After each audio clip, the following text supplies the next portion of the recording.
विद्यार्थियों नमस्कार। आप जुड़े हुए हैं आपके अपने YouTube प्लेटफॉर्म जिसका नाम है केमिस्ट्री बाय डी शर्मा और हम डॉक्टर दीपेंद्र कुमार शर्मा आपके अपने YouTube प्लेटफॉर्म पर आपका स्वागत करते हैं। विद्यार्थियों, इस वीडियो लेक्चर के माध्यम से डिस्कस करने वाले मध्य प्रदेश के कॉलेजों में बीएससी सेकेंड ईयर यानी कि द्वितीय वर्ष में पढ़ने वाले विद्यार्थियों के लिए उनका माइनर केमिस्ट्री का सेकंड पेपर जिसका नाम है basic concept in inorganic chemistry यानी अकार्बनिक रसायन विज्ञान की मूलभूत अवधारणाएं, उसका सिलेबस और उसके महत्वपूर्ण प्रश्नों का संग्रह मध्य प्रदेश के कॉलेजों में पढ़ने वाले विद्यार्थियों के लिए हिंदी और अंग्रेजी दोनों माध्यम में। तो विद्यार्थियों, देर ना करते हुए हम लोग चलते हैं सिलेबस के बारे में डिस्कस करते हैं कि कौन सा सिलेबस डिजाइन किया गया है। उन पांचों यूनिट के बारे में हम डिटेल में बात करेंगे और उस डिटेल में बात करने के बाद में हम यह भी देखेंगे कि आपको कौन कौन से प्रश्न पढ़ना आवश्यक है। तो अब हम चल रहे हैं, आगे बढ़ रहे हैं। उससे पहले हमेशा की तरह आपसे अनुरोध है कि वीडियो लेक्चर अच्छा लगता है तो वीडियो को क्या करने का है, लाइक करने का है, आपके क्लासमेट तक, आपके दोस्त तक, आपके साथियों तक इस वीडियो को शेयर करने का है। इसके साथ ही कोई डाउट है तो कमेंट बॉक्स में आप कमेंट करके हमें बता सकते हैं। और अभी तक आपने आपके अपने YouTube चैनल को सब्सक्राइब नहीं किया है तो YouTube चैनल को भी सब्सक्राइब अवश्य कीजिए, जिससे हमें एक मोटिवेशन मिलता है और इसी तरीके से हमेशा हम आपके साथ बने रहें। एक और खास बात, यदि आपको कोई डाउट है, कोई समस्या है तो स्क्रीन पर एक नंबर दिखाई दे रहा नंबर है 7725044325। इस नंबर पर व्हाट्सएप के माध्यम से आप हमसे कांटेक्ट कर सकते हैं। चलते हैं, बात करते हैं BSc second year Madhya Pradesh के कॉलेजों में पढ़ने वाले विद्यार्थियों के लिए केमिस्ट्री माइनर का सेकंड पेपर जिसका नाम है basic concept in organic chemistry यानी अकार्बनिक रसायन विज्ञान की मूलभूत अवधारणाएं। यूनिट फर्स्ट में क्या दिया हुआ है तो इंट्रोडक्शन ऑफ भारतीय नॉलेज सिस्टम यानी भारतीय ज्ञान प्रणाली का परिचय। इसमें आपको पढ़ना होगा विद रेफरेंस टू नव्य न्याय वैशेषिक फिलोसॉफी बॉन्डिंग एनालॉजिक्स इन रसायन शास्त्र कॉन्सेप्ट ऑफ द आगे देखें इसके अंदर पंचमहाभूत एंड द गुणधर्म। न्याय वैशेषिक दर्शन के संदर्भ में रस शास्त्र के संबंध समानताएं पंचमहाभूत और गुणधर्म की अवधारणाएं पहली यूनिट के बारे में हम डिस्कस कर रहे हैं। उसके बाद general introduction of chemical techniques in ancient India प्राचीन भारत में रासायनिक तकनीकों का सामान्य परिचय। उसके बाद soil fertiliser management and bio control method in ancient India प्राचीन भारत में मिट्टी खाद प्रबंधन और जैविक नियंत्रण के तरीके। उसके बाद अगला टॉपिक दिया हुआ method and use of the Jeevamrit fertiliser Panchagavya fertiliser और बीजामृत यानी जीवामृत खाद पंचगव्य खाद और बीजामृत की विधियां और उसके उपयोग। अब आ जाते हैं यूनिट नंबर सेकंड की तरफ जिसका नाम है atomic structure theory and principle परमाणु संरचना सिद्धांत और नियम। इसमें आपको पढ़ना पड़ेगा Kanad concept of atom and molecules formation diatomic triatomic concept of atom in the Buddhism and Jainism. Kanad की परमाणु और अणु निर्माण की अवधारणाएं द्विपरमाणु त्रिपरमाणु बौद्ध धर्म और जैन धर्म में परमाणु की अवधारणा। उसके बाद review of bourse theory of atomic structure and it's limitations bore के परमाणु संरचना के सिद्धांत और उसकी सीमाओं की समीक्षा। उसके बाद atomic spectrum hydrogen dual nature of particle and waves. उसके बाद दिया हुआ de Broglie equations Heisenberg uncertainty principle and its significance hydrogen परमाणु स्पेक्ट्रम कणों और तरंगों की दोहरी प्रकृति डी ब्रोगली का समीकरण हाइजेनबर्ग का निश्चितता का सिद्धांत और उसके महत्व। उसके बाद quantum number and their significance Pauli exclusive principle and Hund multiplication law quantum संख्या उनका महत्व पाउली का अपवर्जन नियम और हुंड की बहुलकता का नियम। उसके बाद electronic configuration atoms shape of sp-df orbitals analogous electronic configuration परमाणु इलेक्ट्रॉनिक विन्यास sp-d ऑर्बिटल्स की आकार असामान्य इलेक्ट्रॉनिक विन्यास। ये यूनिट नंबर 2 का सिलेबस दिया हुआ है। अब हम चलते हैं यूनिट नंबर 3 की तरफ जिसमें बात करेंगे periodic property of elements with reference to the s and p block element s और पी ब्लॉक के तत्वों के संदर्भ में तत्वों के आवर्ती गुण। इसमें आएगा पहला टॉपिक इफेक्टिव एटॉमिक नंबर यानी effective atomic number EN Shielding and scanning effects, Slater rule, variations of effective nuclear charge in their periodic table, प्रभावी परमाणु संख्या, शील्डिंग और स्कैनिंग प्रभाव, स्लेटर का नियम, प्रभावी परमाणु सारणी के अनुसार प्रभावी नाभिकीय आवेश में परिवर्तन। उसके बाद comparative study of atomic radius, van der Waals, ionic crystal radius and covalent radius, octahedral and tetrahedral complexes, परमाणु त्रिज्या, वैंडरवाल त्रिज्या, आयनिक क्रिस्टल त्रिज्या, सहसंयोजक त्रिज्या, अष्टफलक चतुष्फलक का तुलनात्मक अध्ययन। उसके बाद definition, role and application of ionisation energy, electron affinity, electronegativity, आयनन ऊर्जा, इलेक्ट्रॉन बंधुता, विद्युत ऋणात्मकता की परिभाषा, भूमिका और अनुप्रयोग। आते यूनिट नंबर 4 की तरफ। इसमें दिया हुआ है टॉपिक, जो नाम है रासायनिक बंधन के सिद्धांत, theory of the chemical bonding. इसमें आपको क्या पढ़ना होगा? तो पहला दिया हुआ आयनिक bonding, lattice and solvation energy and their application in stability and solubility of आयनिक कंपाउंड्स। आयनिक बंधन, जालक और वलयाकन ऊर्जा और आयनिक यौगिकों के स्थायित्व और घुलनशीलता में उनकी अनुप्रयोग। Method use of the calculating lattice energy, Madelung's constant, Born Haber cycle and its application, covalent character of आयनिक बॉन्ड यानी फजांस रूल, जालक ऊर्जा, मेंडुलिंग स्थिरांक, बोर्ड-हाइबर चक्र और इसके अनुप्रयोग की गणना के लिए उपयोग की जाने वाली विधियां, आयनिक बंधों में सहसंयोजक गुण अर्थात फजाम का नियम। उसके बाद कोवेलेंट बॉन्डिंग, सहसंयोजक बंधन, लुईस स्ट्रक्चर, लुईस संरचना, वैलेंस बॉन्ड थ्योरी, संयोजकता बंध सिद्धांत और Heitler London approach, Heitler London दृष्टिकोण। उसके बाद आएगा hybridisation concept of types of sp sp2 sp3 dsp2 d2 sp3, discuss each with suitable example, dipole moment and percentage ionic character, संकरण की अवधारणा, उसके प्रकार कौन से sp sp2 sp3 dsp2 d2 sp3, उपयुक्त उदाहरणों के साथ प्रत्येक पर चर्चा करें, द्विध्रुव आगुण और आयनिक गुणों की प्रतिशतता। उसके बाद valence shell electron pair repulsion theory, VSEPR theory, its limitation, differential characteristics of covalent bond, geometrical and shape of some inorganic molecules and ionic ions such as ammonia H3O positive, ClF3 और XeF4, संयोजकता, कुछ electron प्रतिकर्षण सिद्धांत, इसकी सीमाएं, सहसंयोजक बंधन की दिशात्मक विशेषताएं, कुछ अकार्बनिक अणु जैसे कि NH3 H3O positive, ClF3 XeF4, ज्यामिति और उसकी संरचना। उसके बाद bond parameter, introduction and their application of bond order, bond length and bond angle, बंध मापदंड, परिभाषा और उनके अनुप्रयोग, आबंध कोटि, आबंध लंबाई और आबंध कोण।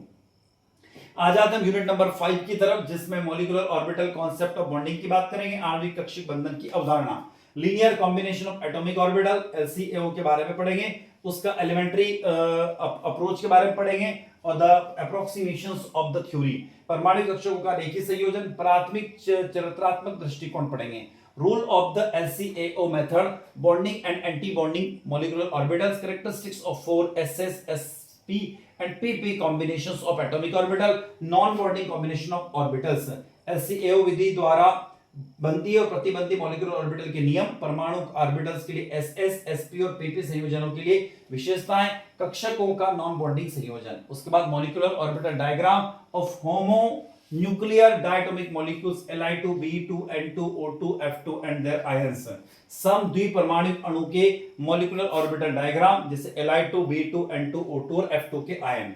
उसके बाद molecular orbital of heteronuclear diatomic molecules CONO, concept of HUMO LUMO and NBO, विषम नाभिक के द्विपरमाणुक अणु जैसे CONO के आणविक कक्षक, HUMO LUMO और NBO की अवधारणा है। विद्यार्थियों हम आ जाते हैं इसके बाद में, ये तो हमने सिलेबस के बारे में डिस्कस किया, बात करी 5 यूनिट में आपको क्या क्या पढ़ना था, सिलेबस देखा।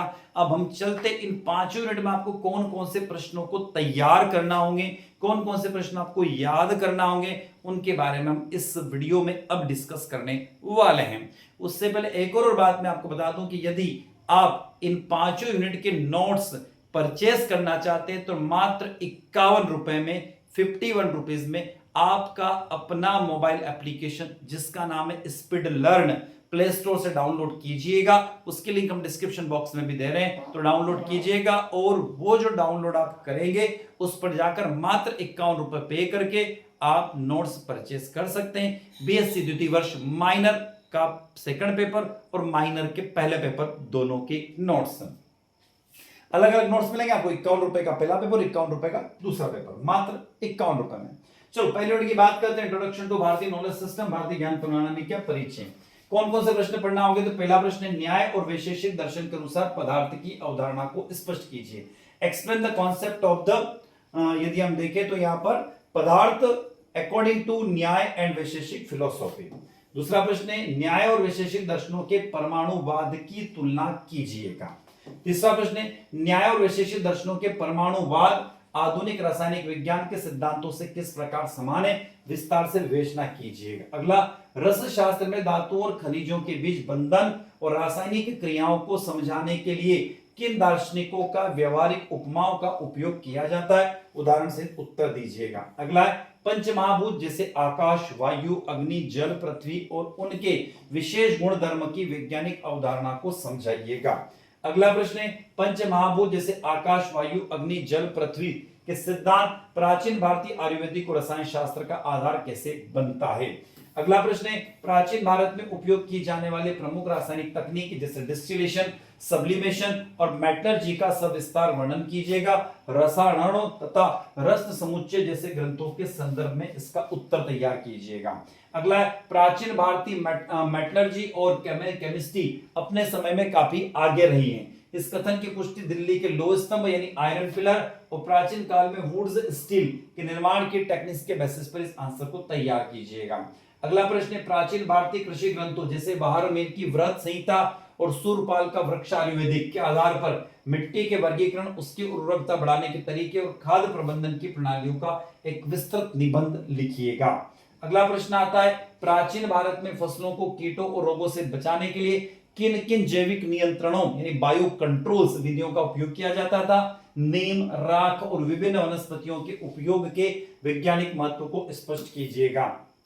अगला प्रश्न आता है जीवामृत और बीजामृत बनाने की पारंपरिक विधि, इनमें उपयोग होने वाले सामग्रियों और उनके अनुपात का विस्तार से विवरण दीजिएगा। अगला क्वेश्चन है आधुनिक टिकाऊ कृषि यानी सस्टेनेबल एग्रीकल्चर में मिट्टी के सूक्ष्म जीवों यानी माइक्रो ऑर्गेनिज्म को सक्रिय करने में इनकी भूमिका को स्पष्ट कीजिएगा। अगला प्रश्न है पंचगव्य क्या है, इसके कौन कौन से कंपोनेंट्स हैं और इसको तैयार करने की विधि बताइएगा। अगला प्रश्न है उत्कृष्ट बायो फर्टिलाइजर और पादप विकास प्रमोटर्स के रूप में पंचगव्य के उपयोगों और लाभों को विस्तृत व्याख्या कीजिएगा। विद्यार्थियों आ जाते हैं यूनिट नंबर 2 की तरफ। यूनिट नंबर 1 के हमने क्वेश्चंस देखे, उन प्रश्नों को आप तैयार अच्छे से कीजिएगा। यूनिट 2 जिसका नाम है एटॉमिक स्ट्रक्चर यानी थ्योरी एंड प्रिंसिपल, परमाणु संरचना, सिद्धांत और नियम। पहला प्रश्न है महर्षि कणाद के वैशेषिक दर्शन के अनुसार परमाणु की अवधारणा क्या है? What is the concept of the atom according to the Maharshi Kanad Vaisheshika philosophy. दूसरा प्रश्न है कणाद द्वारा प्रतिपादित द्विपरमाणु और त्रिपरमाणु अणुओं के निर्माण की प्रक्रिया को समझाइएगा। तीसरा प्रश्न बौद्ध दर्शन और जैन दर्शन में परमाणु की अवधारणा की तुलना वैशेषिक दर्शन के परमाणुवाद से कीजिएगा। इनके बीच मुख्य दार्शनिक और भौतिक अंतर समझाइएगा। अगला प्रश्न है निल्स बोहर के परमाणु मॉडल के मुख्य सिद्धांतों का वर्णन कीजिएगा। अगला प्रश्न है बोहर के परमाणु मॉडल रदरफोर्ड के परमाणु मॉडल की कमियों को कैसे दूर करता है और इनकी अपनी लिमिटेशंस को भी लिखिएगा। अगला प्रश्न है बोहर के सिद्धांत के आधार पर हाइड्रोजन के परमाणु स्पेक्ट्रम यानी एटॉमिक स्पेक्ट्रम ऑफ हाइड्रोजन की उत्पत्ति की व्याख्या कीजिएगा। नेक्स्ट क्वेश्चन है लाइमर, बामर, पाशन ब्रैकेट फुंड के निर्माण और उनके तरंगदैर्घ्य की गणना को रेखांकित कीजिएगा। नेक्स्ट क्वेश्चन है मैटर की दोहरी प्रकृति ने ड्यूल नेचर से आप क्या समझते हो? डी ब्रोगली समीकरण को व्युत्पन्न कीजिएगा और इसके प्रायोगिक महत्व की विवेचना कीजिएगा। नेक्स्ट हाइजेनबर्ग के अनिश्चितता सिद्धांत का कथन लिखिए और इसके गणितीय रूप प्रस्तुत कीजिएगा। नेक्स्ट हाइजेनबर्ग सिद्धांत में इलेक्ट्रॉन जैसे सूक्ष्म कणों के लिए ही क्यों महत्वपूर्ण है जबकि दैनिक जीवन में स्थूल वस्तुओं के लिए इसका कोई विशेष महत्व नहीं है, स्पष्ट कीजिएगा। अगला प्रश्न है क्वांटम नंबर्स क्या है? चारों क्वांटम नंबर यानी एनएलएमएस का नाम लिखते हुए उनके भौतिक महत्व और किसी परमाणु में इलेक्ट्रॉन की स्थिति निर्धारण में उसकी भूमिका को स्पष्ट कीजिएगा। अगला प्रश्न निम्नलिखित नियमों को उपयुक्त उदाहरणों को और कक्षीय ऑर्बिटल डायग्राम की सहायता से समझाइएगा। सबसे पहला पाउली एक्सक्लूसिव प्रिंसिपल, दूसरा Hund rule for the maximum multiplicity और तीसरा आपबाउ प्रिंसिपल। आ जाते अगले प्रश्न की तरफ। एस पी और डी ऑर्बिटल्स की शेप और उनका सचित्र वर्णन कीजिएगा। नोडल प्लेन की अवधारणा को भी समझाइएगा। उसके बाद आता है प्रश्न क्रमांक 14 तत्वों का इलेक्ट्रॉनिक विन्यास लिखने के सामान्य नियमों की व्याख्या कीजिएगा। नेक्स्ट क्रोमियम जिसका एटॉमिक नंबर 24 और कॉपर जिसका एटॉमिक नंबर 29, ये एनोमोलॉगस इलेक्ट्रॉनिक कॉन्फ़िगरेशन का क्या कारण है? मतलब इनका जो इलेक्ट्रॉनिक विन्यास होता है असामान्य होता है, उसका क्या कारण है? हाफ फिल्ड और फुल फिल्डेड जो कॉन्सेप्ट उसके बेसिस पर आंसर तैयार कीजिएगा। विद्यार्थियों आ जाते हैं यूनिट नंबर 3 की तरफ जिसका नाम है periodic property of elements with reference to s and p block elements. S और पी ब्लॉक के संदर्भ में तत्वों के आवर्ती गुण। विद्यार्थियों मैंने अभी आपको बताया है कि यदि आप ये जो हम क्वेश्चन डिस्कस कर रहे हैं इन सभी टॉपिक के यदि आपको नोट्स चाहिए तो मात्र 51 रुपए में स्पीड लर्न आपका अपना मोबाइल एप्लीकेशन, जिसकी लिंक हमने डिस्क्रिप्शन बॉक्स में दे रखी है, वहां पर जाकर आप 51 रुपए में 5 यूनिट के नोट्स वहां से परचेज कर सकते हैं, खरीद सकते हैं। पहला प्रश्न है शील्डिंग इफेक्ट, शील्डिंग और स्क्रीनिंग इफेक्ट और प्रभावी नाभिक की आवश्यक इफेक्टिव न्यूक्लियर चार्ज से आप क्या समझते हो। अगला प्रश्न है आवर्त सारणी में किसी आवर्त और समूह में जेड इफेक्टिव किस प्रकार परिवर्तित होता है, सविस्तार समझाइएगा। अगला स्लेटर के नियमों का विस्तृत वर्णन कीजिएगा। इन नियमों का उपयोग करते हुए निम्नलिखित के लिए परिरक्षक नियतांक और प्रभावी नाभिकीय आवेश की गणना कीजिएगा। अगला प्रश्न है नाइट्रोजन के संयोजी इलेक्ट्रॉन के लिए और पोटेशियम के 4s इलेक्ट्रॉन के लिए। अगला प्रश्न आता है कोऑर्डिनेशन कंपाउंड के रेफरेंस में इफेक्टिव एटॉमिक नंबर नियम क्या है। अगला प्रश्न आता है सिजवेक के इफेक्टिव एटॉमिक नंबर नियम को उपयुक्त एग्जांपल्स के साथ समझाइएगा और इसकी लिमिटेशन भी बताइएगा। अगला प्रश्न है केमिकल बॉन्डिंग और सॉलिड स्टेट के बेसिस पर निम्नलिखित रेडियस को डिफाइन कीजिएगा। कौन कौन सी, कोवेलेंट रेडियस, उसके बाद वैन डर वाल्स रेडियस और क्रिस्टल और मेटेलिक रेडियस। अगला प्रश्न आता है प्रश्न क्रमांक 7 आयनिक रेडियस से क्या तात्पर्य। आइसोइलेक्ट्रॉनिक सीरीज जैसे कि N3 negative, O2 negative, F negative, Na positive, Mg2 positive में आयनों के आकार त्रिज्या में होने वाले क्रमिक परिवर्तन को समझाइएगा। नेक्स्ट क्वेश्चन आता है 8वां प्रश्न फर्स्ट आयनाइजेशन एनर्जी को भी डिफाइन कीजिएगा। उसके बाद एस और पी ब्लॉक तत्वों के रेफरेंस में आयनाइजेशन एनर्जी क्या होती है और उसको प्रभावित करने वाले कौन कौन से फैक्टर्स होते हैं वो बताइएगा। अगला प्रश्न आता है नाइट्रोजन की फर्स्ट आयनाइजेशन एनर्जी ऑक्सीजन से ज्यादा होती है, जबकि फ्लोरीन की इलेक्ट्रॉन बंधुता क्लोरीन से कम होती है। इन दोनों को समझाइएगा। अगला प्रश्न आता है विद्युत ऋणात्मकता क्या है, व्हाट इज इलेक्ट्रोनेगेटिविटी। नेक्स्ट है पॉलिंग और मूलिकन के विद्युत ऋणात्मकता स्केल्स की व्याख्या कीजिएगा। नेक्स्ट आता है प्रश्न क्रमांक 13 केमिकल बॉन्डिंग के नेचर जैसे आयनिक या कोवेलेंट बॉन्ड को निर्धारित करने में विद्युत ऋणात्मकता के अनुप्रयोगों का वर्णन कीजिएगा। अगला प्रश्न एस और पी ब्लॉक तत्वों के फिजिकल और केमिकल नेचर्स जैसे metallic, non metallic, acidic, basics को समझाने में आयनन विभव और इलेक्ट्रॉन बंधुता की क्या भूमिका है उसको भी समझाइएगा। विद्यार्थियों हम आ जाते हैं यूनिट नंबर 4 जिसका नाम है थ्योरी ऑफ केमिकल बॉन्डिंग, रासायनिक बंधन के सिद्धांत। बात करेंगे पहला प्रश्न इसमें लैटिस एनर्जी यानी चालक ऊर्जा और सॉल्वेशन एनर्जी को डिफाइन कीजिएगा। अगला प्रश्न आता है चालक ऊर्जा यानी कि लैटिस एनर्जी और सॉल्वेशन एनर्जी ये दोनों कारक किस आयनिक यौगिक के स्टेबिलिटी और सॉल्युबिलिटी को किस प्रकार प्रभावित करते हैं विस्तार से समझाइएगा। अगला प्रश्न है बोर्ड हेबर्ट साइकिल क्या है, सोडियम क्लोराइड के फॉर्मेशन के लिए एग्जांपल देते हुए इसको समझाइएगा। अगला प्रश्न मेंडुलिंग कांस्टेंट क्या है और ये क्रिस्टल जालक की गणना में क्यों इंपॉर्टेंस होता है। अगला बॉन्ड लेंथ इक्वेशंस का उपयोग करके जालक ऊर्जा ज्ञात करने की विधि का वर्णन कीजिएगा। नेक्स्ट क्वेश्चन है फजान रूल का विस्तृत वर्णन कीजिएगा। यह नियम आयनिक बॉन्ड में कोवेलेंट कैरेक्टर के विकास को कैसे समझाता है, जैसे लिथियम क्लोराइड और पोटेशियम क्लोराइड या सिल्वर क्लोराइड और सोडियम क्लोराइड की तुलना के साथ समझाइएगा। अगला आता संयोजकता बंध के निर्माण में रेफरेंस में लुईस स्ट्रक्चर की उपयोगिता और सीमाओं को स्पष्ट कीजिएगा। अगला प्रश्न है संयोजकता बंध सिद्धांत यानी वैलेंस बॉन्ड थ्योरी के अंतर्गत हिटलर लंदन के जो कॉन्सेप्ट है उसको समझाइएगा। अगला प्रश्न है डाइपोल मोमेंट से आप क्या समझते हो। नेक्स्ट क्वेश्चन विद्युत ऋणात्मकता के अंतर का उपयोग करके किसी सहसंयोजक बंध में प्रतिशत आयनिक लक्षण यानी परसेंटेज आयनिक कैरेक्टर की गणना करने के लिए हेल स्मिथ इक्वेशंस को एक्सप्लेन कीजिएगा। प्रश्न क्रमांक 10 हमने देखा। चलते प्रश्न क्रमांक 11 के पास में हाइब्रिडाइजेशन क्या है, इसके नियम लिखिए, निम्नलिखित संकरण के प्रकारों को उपयुक्त उदाहरण के द्वारा समझाइए और ऑर्बिटल डायग्राम ज्योमेट्रिकल के साथ उसकी विस्तृत से व्याख्या कीजिए। कौन कौन से समझाना है आपको, sp sp2 sp3 dsp2 d2 sp3 और sp3 d2।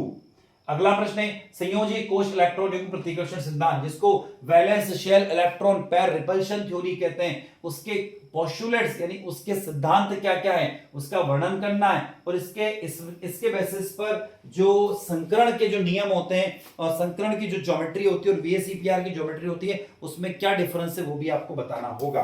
अगला प्रश्न आता है वीएसईपीआर सिद्धांत के आधार पर निम्नलिखित अणुओं की ज्योमेट्री, शेप, कोण और लोन पेयर की स्थिति को चित्रों से समझाइएगा। अमोनिया और हाइड्रोनियम आयन एसपीओ पॉजिटिव को समझाना, उसके बाद में क्लोरीन ट्राइफ्लोराइड, उसके बाद में जीनोन टेट्राफ्लोराइड को समझाना होगा। अगला, निम्नलिखित रासायनिक बंध मापदंडों बॉन्ड पैरामीटर को परिभाषित कीजिएगा। जैसे कि कौन कौन से बॉन्ड ऑर्डर, ठीक है, उसके अलावा बॉन्ड लेंथ और बॉन्ड एंगल, इन तीनों को आपको समझाना होगा। विद्यार्थियों, आखिरी यूनिट की तरफ आ रहे, यूनिट नंबर 5 जिसका नाम है molecular orbital concept of bonding, यानी आणविक कक्षक बंधन की अवधारणाएं। पहला प्रश्न है आणविक कक्षक सिद्धांत यानी मॉलिक्यूलर ऑर्बिटल थ्योरी के मुख्य सिद्धांत की व्याख्या कीजिएगा। अगला प्रश्न है परमाणु कक्षकों के रेखीय संयोजन यानी linear combination of atomic orbital विधि के लिए आवश्यक शर्त और नियम को विस्तार से समझाइएगा। अगला प्रश्न है चित्रात्मक दृष्टिकोण का उपयोग करते हुए बॉन्डिंग और एंटी बॉन्डिंग मॉलिक्यूलर ऑर्बिटल के बीच में डिफरेंस समझाइएगा। अगला, वेव फंक्शन साई ए और साई बी के रचनात्मकता, विनाशात्मकता, व्यतिकरण के आधार पर आणविक कक्षकों की व्याख्या कीजिएगा। अगला प्रश्न है कक्षकों के निम्नलिखित संयोजन की विशेषताओं को उपयुक्त डायग्राम के साथ समझाइएगा। एसएस कॉम्बिनेशन, एसपी कॉम्बिनेशन और पीपी कॉम्बिनेशन। अगला प्रश्न है नॉन बॉन्डिंग मॉलिक्यूलर ऑर्बिटल क्या होता है? परमाणु कक्षकों का कौन सा संयोजन नॉन बॉन्डिंग व्यवहार प्रदर्शित करता है? सिमेट्रिक के बेसिस पर एग्जांपल के द्वारा समझाना होगा। अगला प्रश्न है O2 और N2 अणुओं के लिए मॉलिक्यूलर एनर्जी लेवल डायग्राम बनाइएगा। नेक्स्ट है मॉलिक्यूलर डायग्राम की सहायता से निम्नलिखित श्रेणियों की बॉन्ड ऑर्डर और मैग्नेटिक प्रॉपर्टी की गणना कीजिएगा। किस किस को समझाना है? O2, O2 positive, O2 negative, O2 2 negative, N2 N2 positive, N2 negative. उसके बाद बात करते आणविक कक्षक सिद्धांत के आधार पर सिद्ध कीजिएगा कि Li2 अणु का स्टेबिलिटी होती है जबकि Be2 अणु में स्टेबिलिटी की प्रकृति संभव नहीं होती, ऐसा क्यों? अगला, कार्बन मोनोऑक्साइड और नाइट्रिक ऑक्साइड जैसे विषम नाभिकीय द्विपरमाणविक अणु के मॉलिक्यूलर डायग्राम को बनाइएगा। अगला प्रश्न, केमिकल रिएक्शंस और स्पेक्ट्रोस्कोपी के रेफरेंस में हाईएस्ट ऑक्यूपाइड मॉलिक्यूलर ऑर्बिटल जिसको LUMO बोलते हैं और LUMO जिसको लोएस्ट अनऑक्यूपाइड मॉलिक्यूलर ऑर्बिटल की अवधारणा को समझाइएगा। ये कक्षक किसी अणु की क्रियाशीलता को कैसे निर्धारित करते हैं? अगले प्रश्न की तरफ चलते हैं। नेक्स्ट क्वेश्चन है प्राकृतिक आबंध कक्षक नेचुरल बॉन्ड ऑर्बिटल विश्लेषण से आप क्या समझते हो? पारंपरिक आणविक कक्षक सिद्धांत से ये किस प्रकार भिन्न है और आधुनिक क्वांटम रसायन शास्त्र में इसका क्या महत्व है, समझाइएगा। विद्यार्थियों, अभी तक आप जुड़े हुए थे आपके अपने YouTube प्लेटफॉर्म जिसका नाम है केमिस्ट्री बाय डी शर्मा और हम डॉक्टर दीपक कुमार शर्मा अभी तक आपके साथ जुड़े हुए थे। आई होप वीडियो लेक्चर आप लोगों को अच्छा लगा होगा। तो वीडियो को क्या करने का है, लाइक करने का है, आपके क्लासमेट तक इस वीडियो को क्या करने का है, शेयर करने का है। कोई डाउट है तो कमेंट बॉक्स में कमेंट करके बताने का और अभी तक आपने आपके अपने YouTube चैनल को सब्सक्राइब नहीं किया तो सब्सक्राइब अवश्य करने का है। इसके साथ ही हम आपसे विदा ले रहे हैं और एक और इन्फॉर्मेशन जाते जाते मैं आपको बता दूं कि यदि आपको इस पूरे पेपर के नोट्स चाहिए तो मात्र 51 रुपए में आपके अपने मोबाइल एप्लीकेशन स्पीड लर्नर के पर जाकर आप परचेस कर सकते हैं। प्ले स्टोर में जाइए और स्पीड लर्नर SPEEDLEARN एप्लीकेशन को डाउनलोड कीजिए। उसकी लिंक हमने डिस्क्रिप्शन बॉक्स में भी दे रखी है, वहां से भी आप डाउनलोड कर सकते हैं और अपनी तैयारी अच्छे से कीजिएगा। तो हम आपसे विदा लेते हैं, नए वीडियो के साथ पुनः आपसे मुलाकात होगी। तब तक जय हिंद, जय भारत।